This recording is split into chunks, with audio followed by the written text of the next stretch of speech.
Hello friend, সবাই কেমন আছো বলো? Good morning, very good morning সকলকে। সকলের ওখানে কেমন ঠান্ডা পড়েছে বলো? আমার এখানে প্রচণ্ড ঠান্ডা পড়েছে। তো যতই ঠান্ডা পড়ুক, উঠতে হবে, উঠে রান্না করতে হবে, আমাদের যেটা প্রতিদিনের ডিউটি থাকে।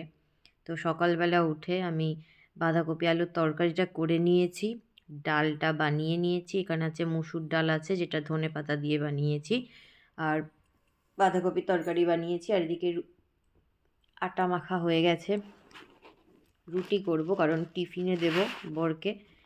টিফিনে দেব রুটি আর বাঁধাকপি আলুর তরকারি, আর খেয়ে যাবে ভাত, ডাল, বাঁধাকপি আলুর তরকারি, আর হচ্ছে তোমার আলু দিয়ে বেসন দিয়ে আমি একটুখানি ভাজবো, মানে তেলে ভাজা, যেটা বর বলেছে যে সে আজকে তেলে ভাজা খাবে, তো তাকে আজকে একটু তেলে ভাজাটা করে দিতে হবে।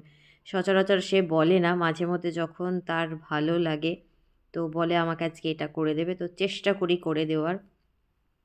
তো সেটাই চলছে সকাল থেকে উঠে আমার কাজ। তো চলো, রান্নাটা তো ওদিকে করে ফেললাম, তোমাদের দেখালাম যে বাঁধাকপির তরকারি আর ডাল হয়ে গেছে, আর এদিকে আমি ভাত বসিয়ে দিয়েছি। আটা মাখা আমার হয়ে গেছে, তো ঝটপট এবার আমি রুটিগুলো বানিয়ে নিই, তারপরে আসছি। তো দেখো, রুটিও বানানো কমপ্লিট হয়ে গেছে, 4টে রুটি বানিয়েছি, যেহেতু শুধু সকালবেলা সে টিফিন নিয়ে যাবে। তো তাকে গরম গরম টিফিনটা আমি প্যাক করে দিচ্ছি, কারণ অনেকটা লেট হয়ে গেছে। যেহেতু শীতকাল না, যত সকালেই উঠি না কেন কাজ তাড়াতাড়ি কমপ্লিট করতে পারছি না। তো রুটিটা টিফিনের মধ্যে দিয়ে টিফিনটা সাইডে রেখে দিয়ে এবার আমি দেব তাকে তরকারি, মানে বাঁধাকপি আলুর তরকারিটা টিফিনের মধ্যে দিয়ে দেব। দিয়ে সেটাও আমি প্যাকিং করে, মানে আটকে টিফিনটা পাশে রেখে দেবো, তার মধ্যে টিফিনের ব্যাগে ঢুকিয়ে তারপর তার ব্যাগের মধ্যে আমাকে ঢোকাতে হবে। বললাম দেরি হয়ে গেছে, কর্তামশাই চলে গেছে স্নান করতে, তার মধ্যে আমাকে এইসব কাজগুলো করতে হবে। তো চলো ঝটপট তার টিফিনটা আমি প্যাকিং করে দিই, দিয়ে জলের বোতলে জলটা ভরে দিয়ে তার ব্যাগে আমি টিফিনটা পাঠিয়ে দিই। তারপরে এখনও আছে, আমি তেলে ভাজা ভাজবো, বললাম তোমাদেরকে আগেই। তো তার মধ্যে দেখে নিই ভাতটা কত দূর হয়েছে।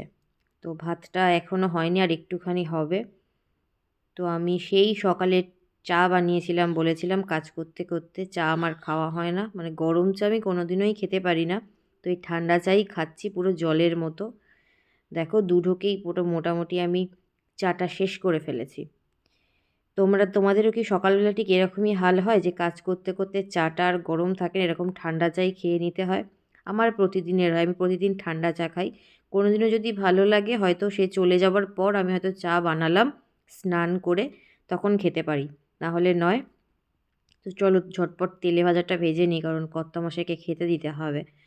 তো কড়াইয়ে তেলটা ঢেলে দিলাম, তেল গরম হয়ে গেছে, আর এদিকে আমি আলু কেটে ধুয়ে নুন মাখিয়ে রেখে দিয়েছি, আর এদিকে আমার ভাতটাও হয়ে গেছে।